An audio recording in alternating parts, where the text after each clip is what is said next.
ఆసిఫాబాద్ నియోజకవర్గంలో దొంగ రాజకీయ నాయకులు, దోచుకునేటోళ్ళు, చేతకానోళ్ళు రాజకీయాల్లో ఉన్నారు. అందుకే మా ఆసిఫాబాద్ నియోజకవర్గం నేటికి అభివృద్ధికి నోచుకోలేదు. ఇవాళ కుమ్రంభీం ఆసిఫాబాద్ జిల్లా లింగాపూర్ మండలం దంపూర్ గ్రామ పంచాయతీలో ఉన్నాను. ఆంధ్రప్రదేశ్ ఉన్నప్పుడు 2010లో ఇక్కడ డాంబర్ రోడ్ వేసినారు.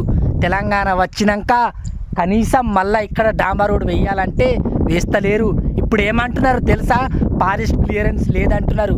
ఆంధ్రప్రదేశ్ ఉన్నప్పుడు రోడ్లు ఎట్లా అవుతుండే, అప్పుడు ఫారెస్ట్ క్లియరెన్స్ ఎట్లా ఉంటుండే, తెలంగాణ వచ్చినాక ఎందుకు ఫారెస్ట్ క్లియరెన్స్ ఉంటలేదు? దీనికి కారణం ఈడ చేతకాని రాజకీయ నాయకులు ఉన్నారు. మాకు రోడ్లు కావాలని ఈడ గట్టిగా మాట్లాడతలేరు. అందుకే మా ఆసిఫాబాద్ నియోజకవర్గంలో రోడ్లు అయితే లేవు. Full video tribe village channel యూట్యూబ్లో అప్లోడ్ చేస్తాను. ఈ రోడ్ ఎలా ఉందో మీకు పూర్తిగా చూపిస్తాను.